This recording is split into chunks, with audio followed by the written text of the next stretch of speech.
Doctor Morris বুখাইরি উনি করলেন কি, কোরআনের ভুল বের করতে গেলেন। কি ভুল? বলল কোরআনে ভুল আছে কি ফেরাউনের লাশ নাকি কিয়ামত পর্যন্ত থাকবে। নাম শুনেছেন তো ফেরাউন?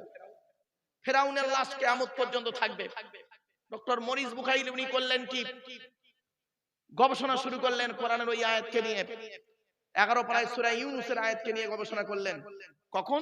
যে কোরআনে লেখা আছে মুসা নবী দলবল নিয়ে যাচ্ছে, পেছনে ফেরাউনের দলবল। মুসা নবী করেছেন কি, আল্লাহকে বললেন আল্লাহ সামনে সমুদ্র, সামনে পানি, পেছনে শত্রু, কি করব? তো আল্লাহ বললেন তুমি তোমার হাতের লাঠিটা ফেলে দাও। মুসা নবীর হাতে একটা লাঠি ছিল, নাম শুনেছেন? আচ্ছা, ওই লাঠিটা মুসা নবী কোথায় পেলেন? মুসা নবী কোথা থেকে পেলেন? গাছের ঢাল ভাঙলেন নাকি? না না না, আদম আলাইহিস সালাম যখন জান্নাত থেকে এসেছিলেন অনেক কিছু নিয়ে এসেছিলেন, তার মধ্যে একটা গাছের ডাল ভেঙে এনেছিলেন আর একটা পাথর নিয়ে এসেছিলেন। সেই পাথরটার নাম হলো হজরে আসওয়াদ। যে হাজী সাহেবরা যে পাথরটায় গিয়ে চুমা দেয়, ওই পাথরটা আদম নবী সঙ্গে করে নিয়ে এসেছিলেন। জোরে বলুন সুবহানাল্লাহ। আর একটা গাছের ডাল ভেঙে এনেছিলেন। সেই গাছের ডাল ভাঙাটা কি জানেন? আদম নবীর পরে আদম নবীর সন্তান শীষ নবীর কাছে গেল ওই ডালটা, তারপরে গেল একের ইদ্রিস নবীর কাছে, তারপরে আস্তে আস্তে এলো কার কাছে? লাস্টে এলো মুসা নবীর কাছে। মুসা নবীর কাছে ওই লাঠিটা এলো। মুসা নবীর কাছে যখন এলো, তার কারামতি এই মুজিজা ওই লাঠির মুজিজা মুসা নবীর মাধ্যমে আল্লাহ পাক দেখিয়ে দিলেন। সেই জান্নাতের গাছের ডাল ভাঙা, ওই ডালটা ভাঙা ওই লাঠিটা। ভাববেন না যে ওই যাইতাই লাঠি ওটা। তো মুসা নবী বললেন আল্লাহ আমি কি করব এমন সময়? তখন আল্লাহ পাক বললেন মুসা তুমি এক কাজ করো, তোমার হাতে যে লাঠিটা আছে ওই লাঠিটা ফেলে দাও। যেই ফেলে দিল, 12টা রাস্তা হয়েছিল। কটা রাস্তা বাবা? 12টা রাস্তা হলো। প্রত্যেক রাস্তা দিয়ে দলবল চলে গেল। মুসা নবী ওপারে পার হয়ে গেল। তারপর আল্লাহ পাক বললেন মুসা এবারে লাঠিটাকে তুলে নাও। যেই তুলে নিল, পানি একত্রিত হয়ে গেল। ফেরাউনের দলবল তখন মাঝখানে, ফেরাউনের দলবল মাঝখানে, পানিতে ডুবে মরে গেল। ফেরাউনের দলবল যখন মরে যাচ্ছিল, ফেরাউন নিজে তখন কি বলছিল শুনো। ফেরাউন নিজে তখন বলছিল ক্বালা আমানতু আন্নাহু লা ইলাহা ইল্লাল্লাযী আমানাত বিহি বানু ইসরাঈল ওয়া আনা মিনাল মুসলিমিন। আমি ঈমান আনছি তার উপরে, বনি ইসরাঈলরা যার উপরে ঈমান এনেছে আমি তাকে বিশ্বাস করছি। তখন আল্লাহ পাক বললেন আল আনা ওয়া তাসাইতা ক্বাবলু ওয়া কুনতা মিনাল মুফসিদিন। আল্লাহ পাক বললেন এই তো কিছুক্ষণ আগে তুই আমার বিরোধিতা করছিলিস, ঠিক আছে, আমি আল্লাহ আজকের করলাম কি তোর দেহটাকে ফালিয়াউমা নুনাজ্জিকা বিবাদানিকা লিতাকুনা লিমান খালফাকা আয়া ওয়া ইন্না কাসীরাম মিনান নাসি আন আয়াতিনা লাগাফিলুন। তোর দেহটাকে আমি কিয়ামত পর্যন্ত রেখে দিলাম। তোর দেহ দেখে বিশ্বের মানুষ তারা ভাববে যে ফেরাউন বলে একজন ব্যক্তি ছিল, আল্লাহর বিরোধিতা করেছিল, নবীর বিরোধিতা করার কারণে তার দশা এইরকম হয়েছে। আজও পর্যন্ত 3700 বছরের লাশ, আজও সেই লাশ রয়েছে, ফেরাউনের লাশ। কোথায় পেয়েছেন? কোরআনের এই আয়াতকে নিয়ে ডক্টর মরিস বুখাইলি গবেষণা করে অবশেষে ইসলাম গ্রহণ করে ফেললেন। জোরে বলুন। যারা কোরআনকে নিয়ে গবেষণা করতে গেছে তারাই কোরআনের ভালোবাসায় পড়েছে। বাস্তবটাই বললাম। কোরআন পড়ুন, সঠিকভাবে পড়ুন আর গবেষণা করুন, করলেই পাবেন। কোরআন হচ্ছে পৃথিবীর সবকিছু এই কিতাবটির ভিতরে রয়েছে। 6666টা আয়াত বা বাক্যের ভিতরে সুন্দর করে টু দি পয়েন্টের উপরে ইঙ্গিত দেওয়া আছে, সূত্র হিসাবে আল্লাহ পাক দিয়ে দিয়েছেন। চলুন একবার একটু দরুদ শরীফ। আল্লাহুম্মা সাল্লি আলা মাওলানা মুহাম্মদ ওয়া আলা আলি সাইয়্যিদিনা মাওলানা মুহাম্মদ। আমার বাপেরা, আমি বুঝতে পারছি এই আলোচনা শুনতে গেলে না একটু ধৈর্যের পরিচয় লাগবে। যাই হোক, আপনাদেরকে আমি বক্তব্য শেষের দিকে নিয়ে যাব, আর বেশি নয়, তবে শেষের দিকে বক্তব্যগুলো একটু গুরুত্ব দিয়ে শুনুন। বুঝতে না পারলে আমাকে বলুন। কিয়ামতের মাঠে আল্লাহ পাক আমাদেরকে দুই দিকের প্রশ্ন করবে। কদিকে বাবা, এ বাবা তুই বাদামটা খেয়ে নে, খেয়ে নে, ভালো হবে। আসলে কি জানেন, এইভাবে জলসা দেবেন না। জলসার একটা গুরুত্ব আছে। কষ্ট করে আসি তো, রাগ করবেন না, আমি এটাকে ক্লাস বলে মনে করি, এটাকে একটা ক্লাস বলে মনে করি। এমএ সেকেন্ড ইয়ার স্টুডেন্টদের যখন পড়াই তখন 1 ঘন্টা 1.5 ঘন্টা 2 ঘন্টা চলে যায়, এটাকে একটা ক্লাস বলে মনে করি। 2.5-3 ঘন্টার একটা ক্লাস হবে, এই ক্লাসের মধ্যে অনেক কিছু শেখা বোঝা জানা হবে। এজন্য আমি অনুরোধ করব আপনাদেরকে, প্লিজ অ্যাটেনশন নিয়ে কথাগুলো একটু শুনুন, আপনার লস হবে না, এতটুকু বলতে পারি আপনাকে। প্লিজ একটু শুনুন, বেশি সময় দিতে হবে না, কয়েক মিনিট একটু সময় দিন, গুরুত্ব দিয়ে শুনুন, আমি অনুরোধ করছি আপনাদেরকে। চলুন, কিয়ামতের মাঠে সৃষ্টিকর্তা আমাকে আপনাকে 2 দিকের প্রশ্ন করবে, 2 দিকের প্রশ্ন। 1 নাম্বার প্রশ্ন হবে হুকুকুল্লাহ, আল্লাহর হক সম্পর্কে। 2 নাম্বার প্রশ্ন হবে হুকুকুল ইবাদ, বান্দার হক সম্পর্কে। চলুন প্রথমে আমরা আলোচনা করি আল্লাহর হকটা কি।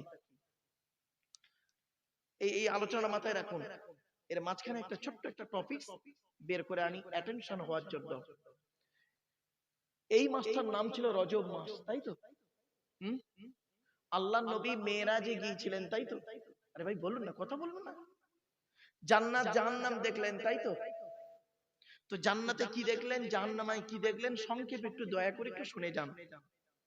নবীজি জান্নাতের ভিতরে হাঁটছিলেন, স্বর্গের ভিতরে হাঁটছিলেন, হাঁটতে হাঁটতে হঠাৎ একজনের জুতোর আওয়াজ নবীর কানে এলো, জুতোর আওয়াজ জান্নাতের ভিতরে।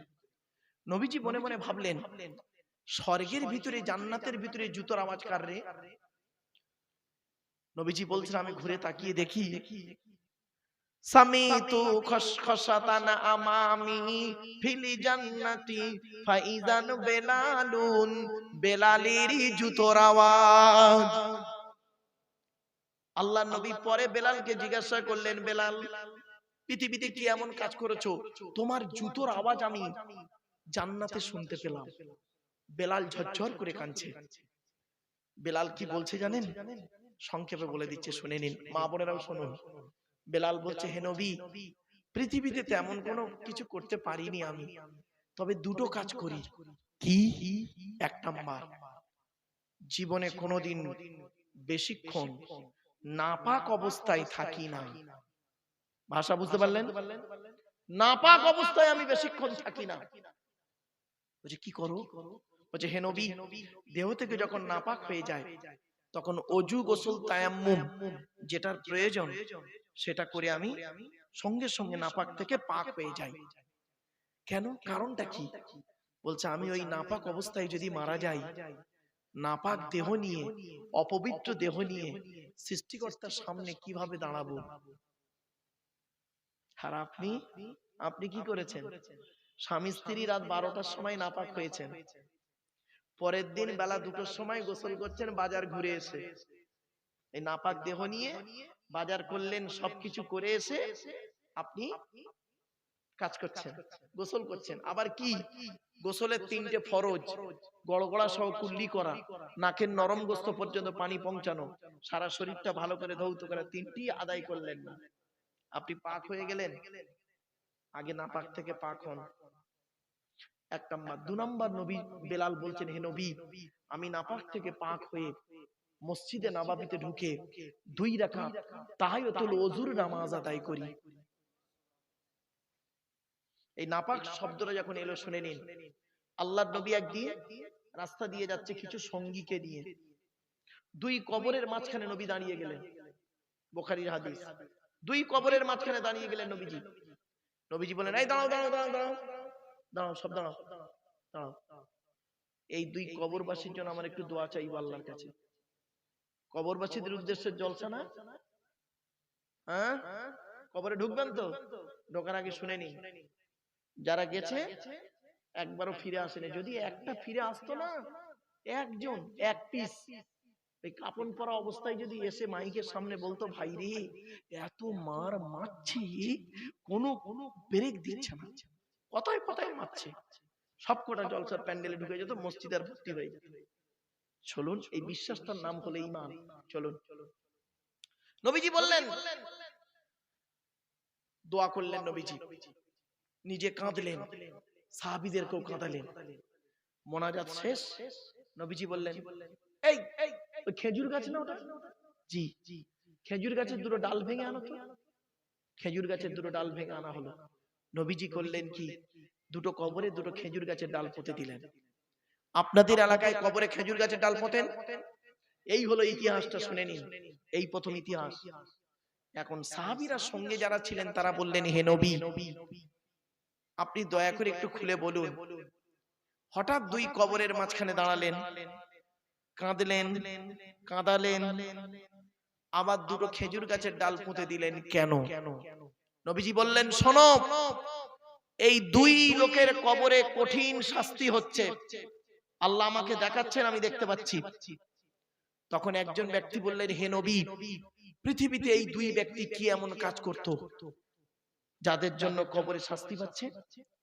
এক নাম্বার নবীজি বললেন, শোনো, প্রথম লোকটা করত কি, পেশাব ফিরে পানি নিত না, নাপাক অবস্থায় জীবন যাপন করত। এই মুসলিম যুবক ছেলে, বাড়ি থেকে ভেবো। দুই নাম্বার লোকটা করত কি, নামিমা, পরনিন্দা, পরচর্চা, কথা লাগালাগি, চুগলখড়ি করতো। এর কথা না ওকে লাগাতো, ওর কথা না ওকে লাগাতো, ওরা মারামারি করতো, মাঝখান দিয়ে বসে মজা লুটতো। এই ধরনের মানুষ দু নম্বর লোকটা ছিল। বাড়িতে গিয়ে ভাববেন, চলুন আল্লাহর নবী মেরাজে গেলেন, বেলালের জুতার আওয়াজ পেলেন, অনেক কিছু দেখেছিলেন, আমি বুঝতে পেরেছি, এবারে চলুন জাহান্নামায় কি দেখলেন, এটা খুব ইম্পর্টেন্ট। এই মা বোনেরা, এই গ্রামের দত্তপাড়ায় যত আজকের মা বোন এসেছেন ওয়াজ শুনতে, আর যত পুরুষ এসেছেন জলসা শোনার নাম করে এসেছেন, দয়া করে প্যান্ডেলের ভিতরে ঢুকে পড়ুন। আমি এই গুরুত্বপূর্ণ কয়েকটা কথা বলবো। নবীজি বলছেন, জাহান্নামের দরজাটা খুললো, 19 জন ফেরেশতা মিলে। জাহান্নামের 19টা ফেরেশতা, কটা মাথায় রাখুন, 19 জন ফেরেশতা মিলে জাহান্নামের দরজাটা খুললো।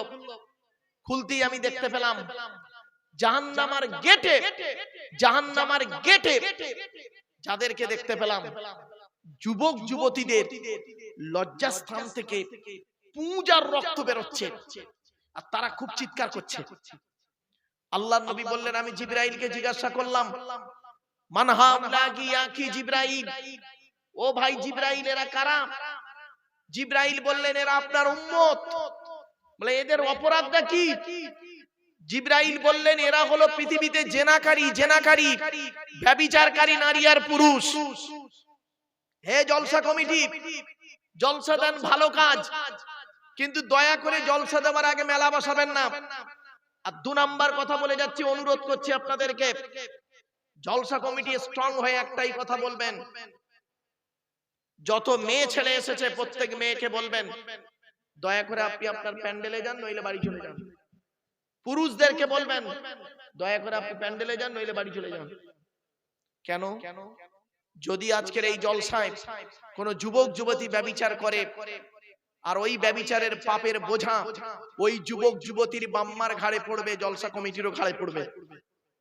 কি ভাবছেন? জলসা খুব সেনসিটিভ জিনিস। আমরা তো জলসাটাকে ক্যাজুয়াল মনে করি, কিন্তু না, ক্যাজুয়াল জিনিস নয়, এটা সিরিয়াসলি ম্যাটার। চলো না, গিয়ে যাচ্ছি। আর একটু নবীজি করলেন কি, একটু দূরে তাকিয়ে দেখলেন কিছু লোকের গাল থেকে গোশত খসে পড়ে যাচ্ছে, পচে পচে মাংস খসে পড়ে যাচ্ছে। জিবরাইলকে জিজ্ঞাসা করলেন, ও ভাই জিবরাইল, এরা কারা? জিবরাইল বলল, এরা হলো আল খুম্মার, মদ্যপানকারী, মদ খেত এরা পৃথিবীতে। এই কোরআনে আছে 4 জায়গায় মদ খাওয়া হারাম।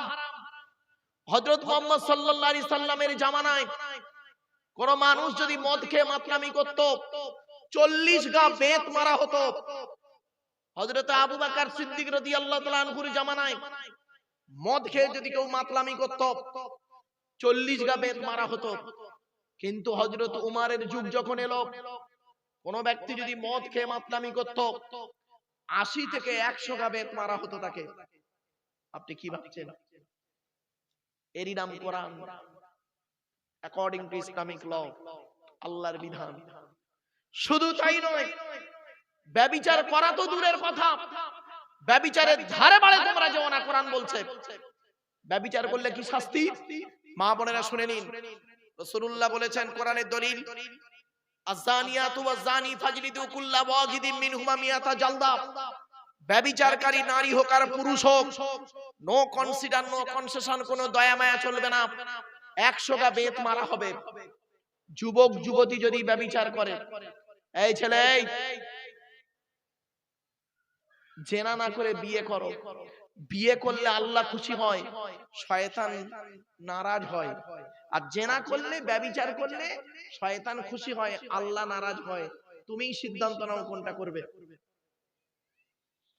ব্যভিচারকারী নারী হোক আর পুরুষ হোক, তাকে 100টা বেত মারা হবে অবিবাহিত হলে। আর বিবাহিত হলে, দু ছেলের মা 4 ছেলের বাপের সঙ্গে জেনা করছে, পরকিয়া, তার শাস্তি কি শুনবেন?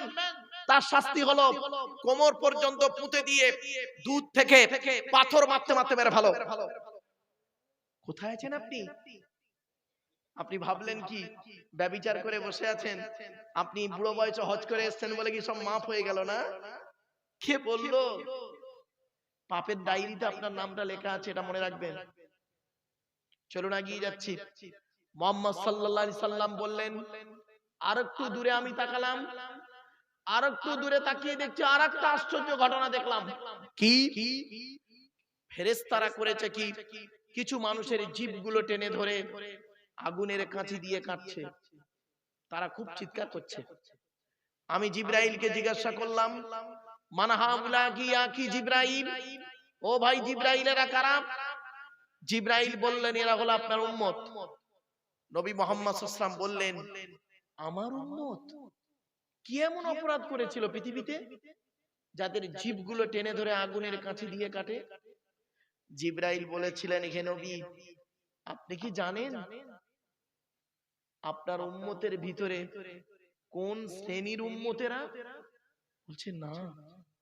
নবী জিবরাইল বললেন, এরা হলো আপনার উম্মতের ভিতরে কিছু কিছু কিছু আলেম আর বক্তা।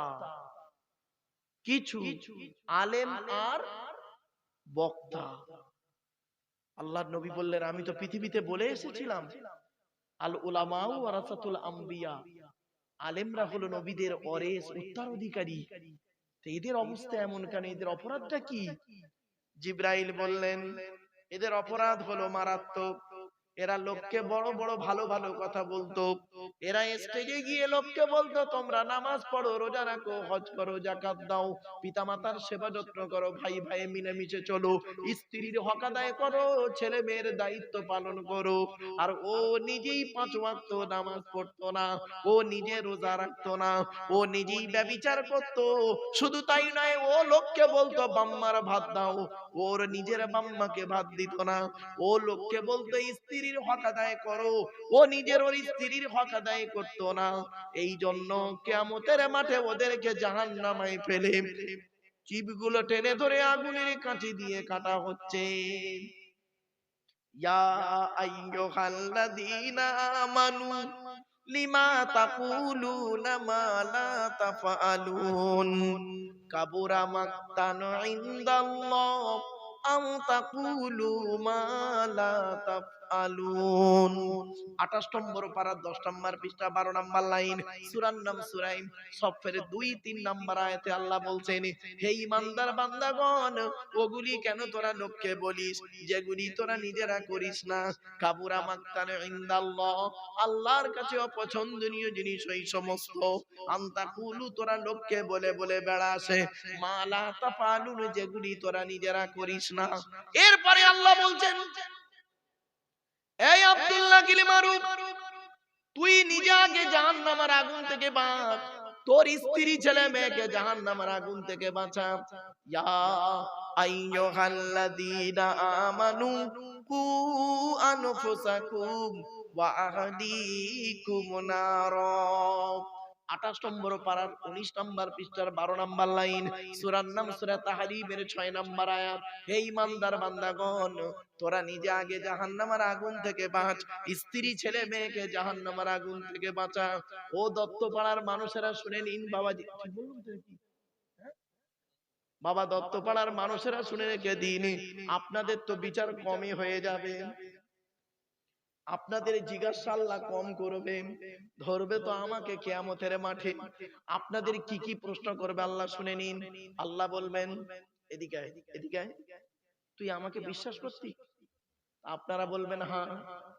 আমি মুহাম্মদকে কোরআন দিয়ে পাঠিয়েছিলাম, বিশ্বাস করেছিলিস? আপনারা কি বলবেন? হ্যাঁ। তা আমি কোরআনে লিখে দিয়েছিলাম নামাজ পড়তে, রোজা রাখতে, করেছিলিস? আপনি কি বলবেন? আল্লাহ, মাঝে মাঝে নামাজ পড়েছি, মাঝে মাঝে রোজা রেখেছি, মাঝে মাঝে আবার ছেড়েও দিয়েছি। আপনি দয়ালু, দয়াবান, একটু মাফ করে দিন। তা আল্লাহ তখন বলবেন, কার জন্য ছাড়লি? নামাজ পড়তে পারলিনি কেন? কন্টিনিউ করলিনি কেন? কি কারণে করলিনি বল। তখন আপনি কি বলবেন? আল্লাহ, বউ বাচ্চার মুখে অন্ন জোগানোর জন্য, পিতামাতার অন্ন জোগানোর জন্য, নিজের পেটের জন্য, কাজের চাপে করতে পারিনি। তখন আল্লাহ বলবেন, ও, তোর বউ বাচ্চাকে খাওয়ানোর জন্য, তোর বাম্মাকে, ছেলে মেয়েকে, ভাই বোনকে খাওয়ানোর জন্য তুই নিজের এই নষ্ট করলি? তা এই কিয়ামতের মাঠে ওদের কাউকে দেখতে পেয়েছিস? ওদের কাউকে দেখতে পেলি? তখন কি বলবে জানেন? আপনারা কি বলবেন? চিটিং বাদশা, মুনাফিক, বেঈমান, খারাপ। ওই যাদের জন্য পৃথিবীতে এত কষ্ট করি, সব কটা বেঈমান, মুনাফিক। কেন? কেন রে? আল্লাহ তখন বলবে, কাকে দেখে বললি? আমার জন্ম দেওয়া বাপ আর পেটে ধরা মা। এই কিয়ামতের মাঠে অনেক খুঁজে খুঁজে দুজনকে দেখতে পেলাম, আমার দিকে তাকিয়েই ওরা সরে পালালো। ও, বাম্মা আজ পালিয়ে গেল কিয়ামতের মাঠে। আচ্ছা, পৃথিবীতে এই দত্তপাড়ায় তোর আব্দুল্লাহ গিল মারুফ বলে একটা বক্তাকে তোরা দাওয়াত করেছিলিস, আর আমার কোরআন সামনে রেখে তোদের এই আমার এই কোরআনের এই আয়াতটাও তোদের বোঝায়নি। তখন আপনারা কি বলবেন? কোন আয়াতটা আল্লাহ? আল্লাহ বলবেন, খেয়াল করে দেখতো, ইয়া আইয়ুহান নাসু তাকু রাব্বাকুম ওয়াখশাউ ইয়াওমান লা ইয়াজজি ওয়ালিদুন আও ওয়ালাদিহি ওয়ালা মাউলুদুন হুয়া জাযিন আও ওয়ালিদিহি শাইয়্যা। 21 নম্বর পারা 13 নম্বর পৃষ্ঠার 11 নম্বর লাইন, সূরার নাম সূরা লোকমানের 33 নম্বর আয়াত। হে মানব জাতি, হে মানব জাতি, সেই দিনের ভয় তোরা কর যেদিন বাপ তার ছেলেদের কোনো উপকার করতে পারবে না, ছেলে তার বাপের কোনো উপকার করতে পারবে না, মা তার ছেলের কোনো উপকার করতে পারবে না, ছেলে মায়ের কোনো উপকার করতে পারবে না। এই কথাটা বলেনি? তখন আপনারা কি বলবেন? হ্যাঁ, আল্লাহ বলেছিল তো। তা আর কাকে দেখতে পেলি কিয়ামতের মাঠে? সে বউটা দেখতে পেয়েছি, বউটা, বউ, বউ, যার জন্য তুই জীবনে অনেক কিছু করলি। আপনি কি বলবেন জানেন? বেঈমান, বেঈমান। বলে, কেন? আল্লাহ, দেখতে তো পেয়েছিলাম, আমাকে দেখতে পেয়েই পালিয়ে গেল। তো ছেলে মেয়েগুলো কোথায় গেল? ছেলে মেয়েগুলো কোথায় গেল? এত সম্পদ করলি, ছেলে মেয়েগুলো কই? সবকটা বেঈমান, মুনাফিক, আমার দেখেই পালিয়ে গেল। ও, আর ভাই বোনগুলো ও তো চিনতেই পারেনি। আল্লাহ বলবে, দত্তপাড়া আব্দুল্লাহ মারুফের মুখ থেকে এই কথাগুলো তোদের বলিনি? কোন কথা আল্লাহ? আয়াতটা শুনুন, ইয়াউমা ইয়াফিরুল মারউ মিন আখিহি ওয়া উম্মিহি ওয়া আবিহি ওয়া সাহিবাতিহি ওয়া বানিহি লিকুল্লি মিরইম মিনহুম ইয়াউমা ইযিন শাআনুন ইউগনি। সেই দিনের ভয় তোরা কর যেদিন স্বামী তার স্ত্রী থেকে সরে পড়বে, স্ত্রী স্বামী থেকে সরে যাবে, ভাই বোন থেকে সরে যাবে, বোন ভাই থেকে চলে যাবে, ছেলে বাপ থেকে, বাপ ছেলে থেকে চলে যাবে, এমনকি বন্ধু বান্ধব তোর থেকে চলে যাবে। প্রত্যেকেই বলবে, আল্লাহ আমার কি হবে, আমার কি হবে? এ কথা বলেনি? তখন আপনারা কি বলবেন? হ্যাঁ, বলেছিল, বলেছিল তো।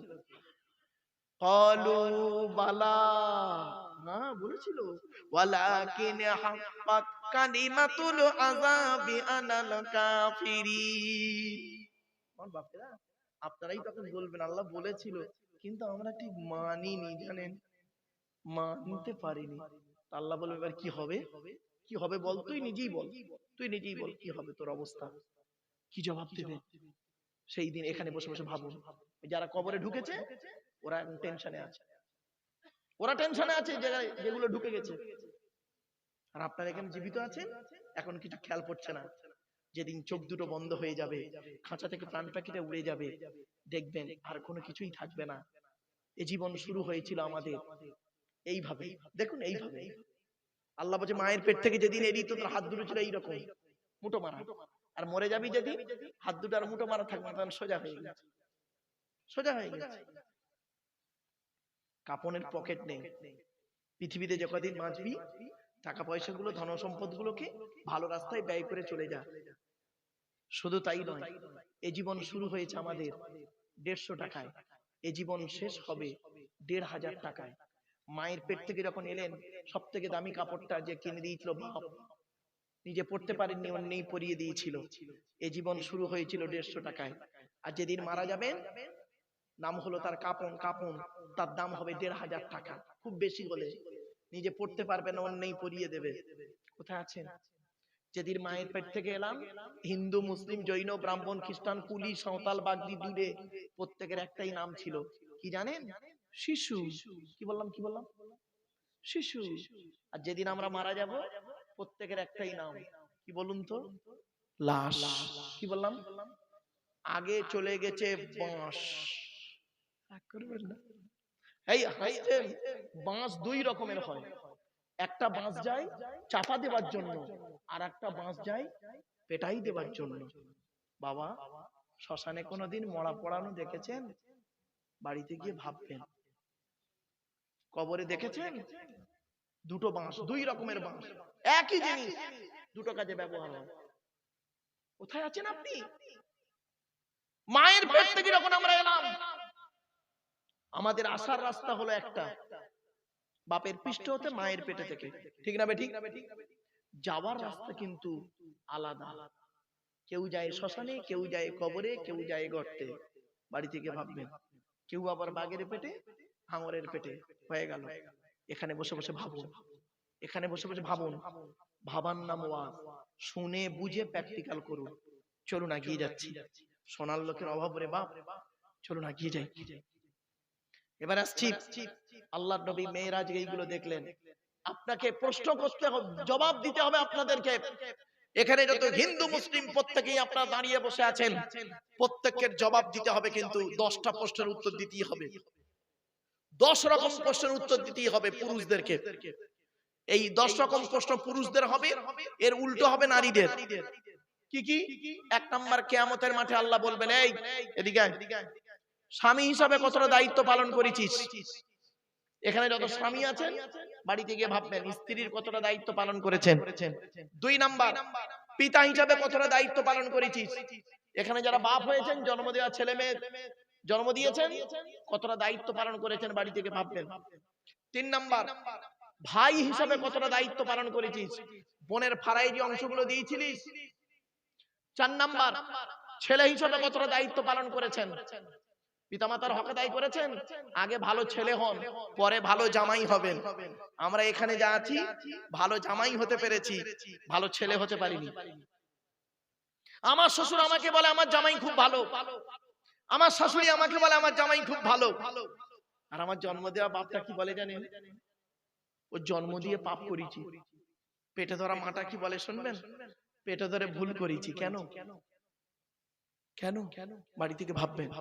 75 বছরের বুড়ো বাপ, 75 বছরের বুড়ো বাপটা যদি 50 বছরের ছেলেটাকে একবার আব্বা বলে ডাকে, জানবেন 75 বছরের বুড়ো বাপের আব্বা ডাকটা হলো আল্লাহর রহমতের আরশে আজিমের ডাক।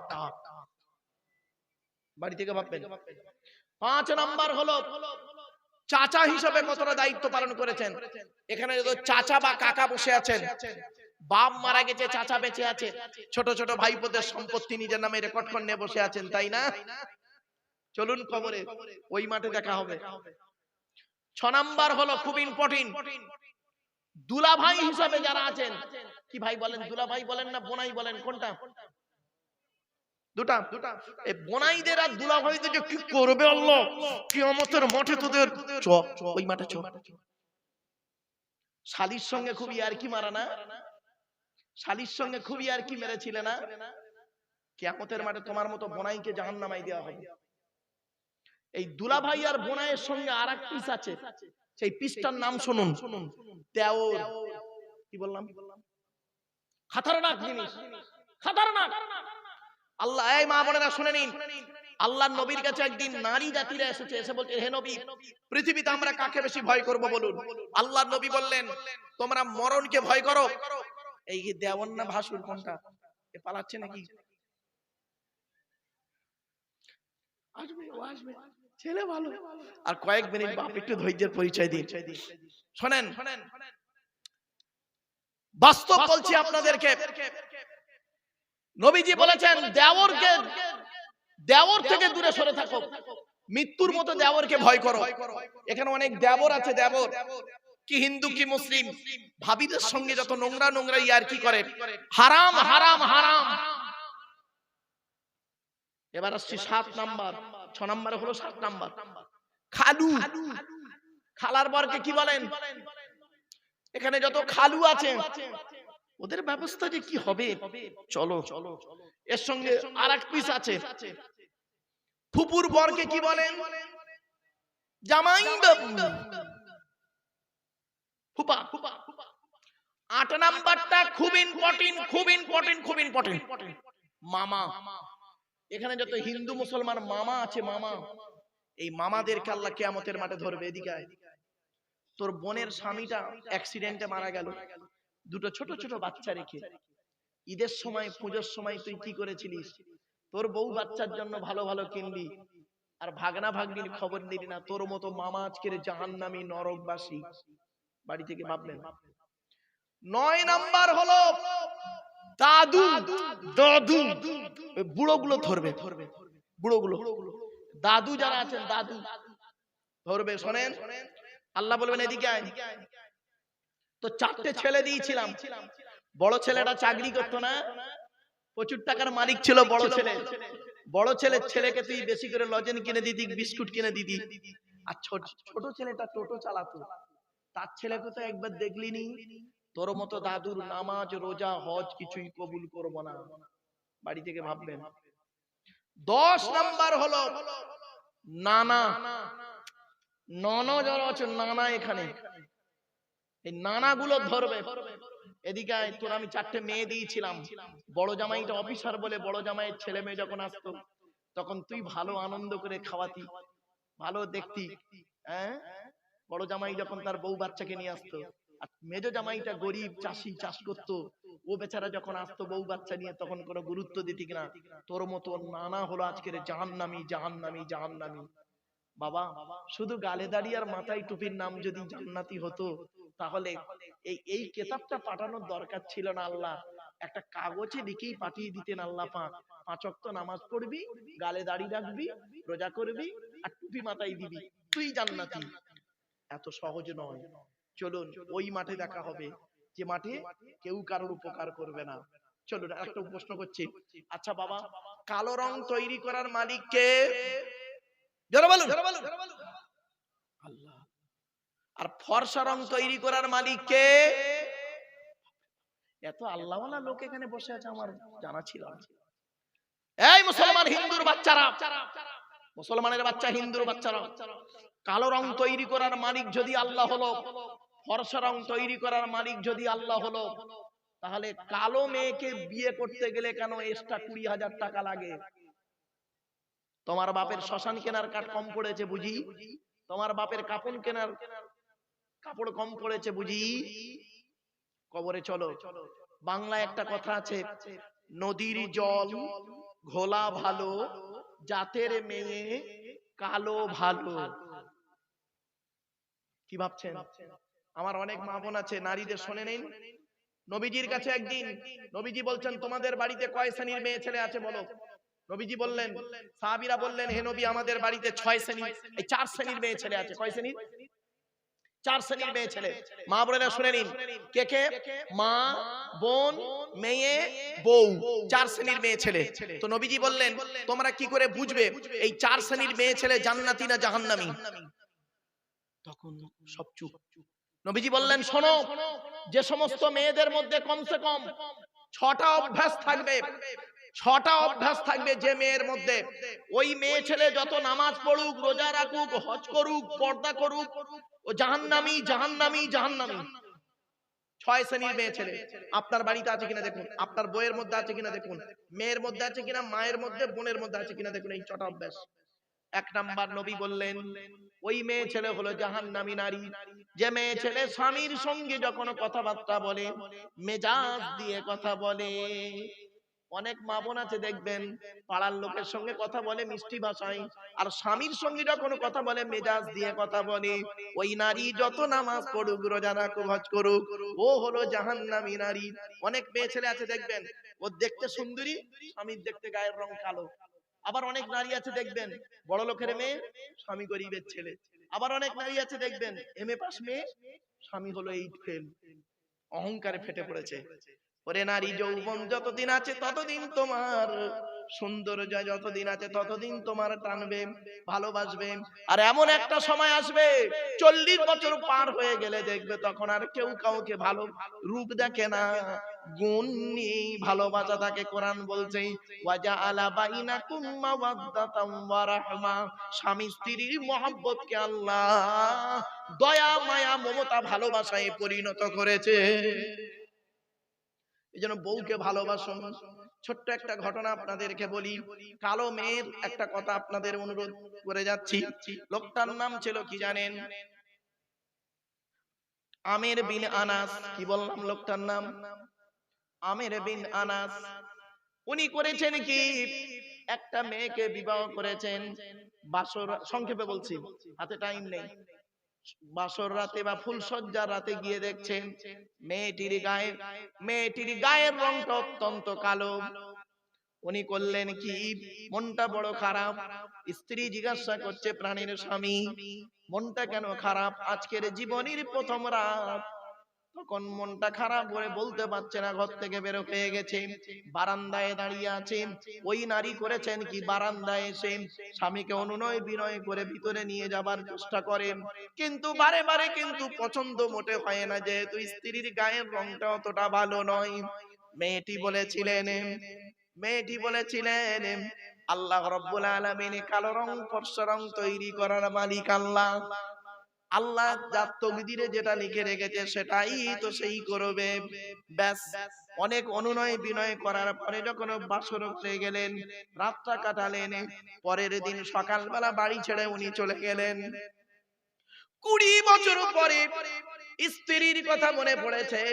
20 বছর পরে যখন স্ত্রীর কথা মনে পড়েছে, বাড়িতে ফিরে এসেছেন। 20 বছরের মধ্যে এলাকার গ্রামটা অনেকটাই পরিবর্তন হয়ে গেছে। এসে করেছেন কি, সামনে পেয়েছে মসজিদ। মসজিদের ভিতরে দেখছেন একজন 18-19 বছরের বাচ্চা ছেলে, যুবক ছেলে মসজিদের মেম্বারে বসে কোরআন হাদিসের সুন্দর আলোচনা করছেন।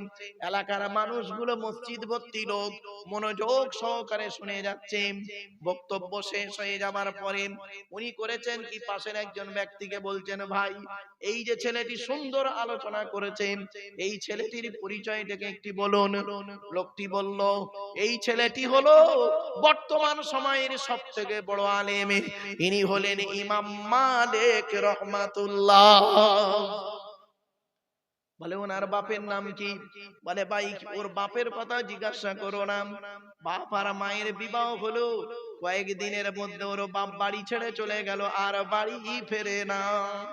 ওর বাপের নামটা কি? বলে বাপের নাম হলো আমির বিন আনাস।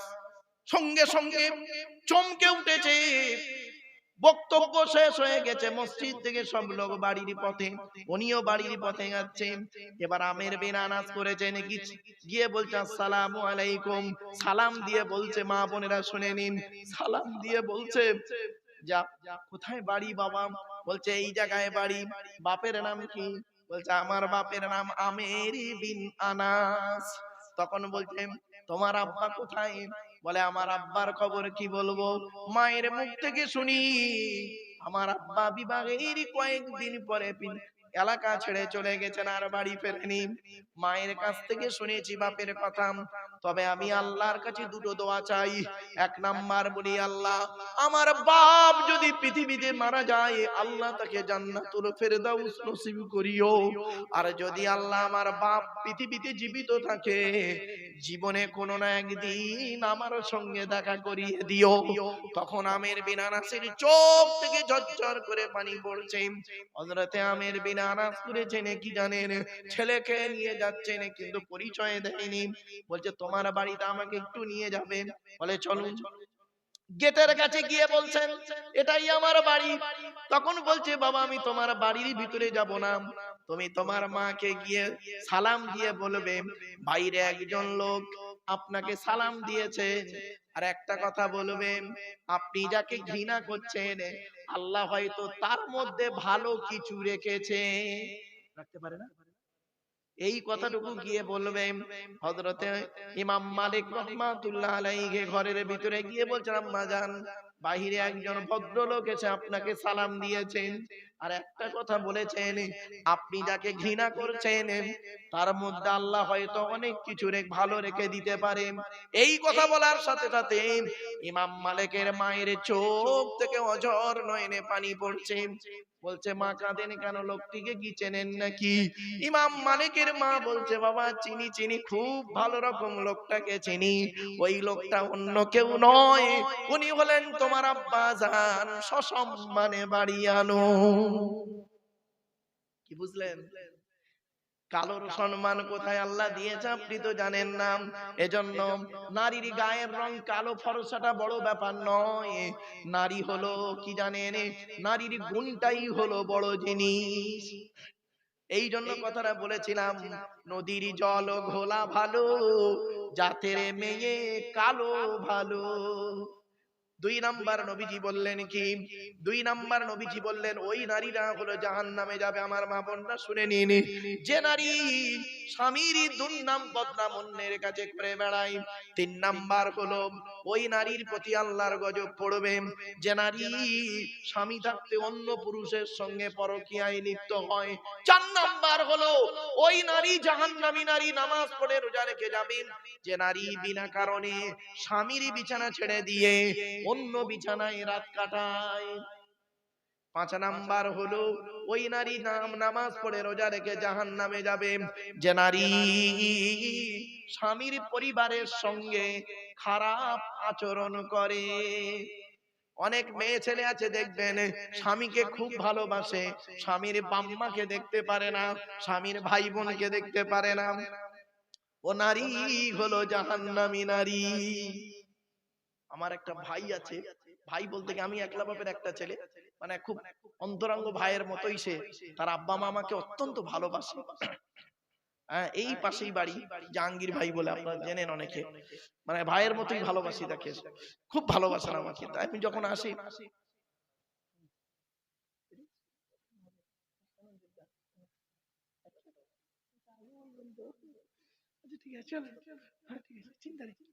অসুবিধা হচ্ছে বাবা, আর 2 মিনিট হবে না, বন্ধ করে দেবো আপনারা বলেন।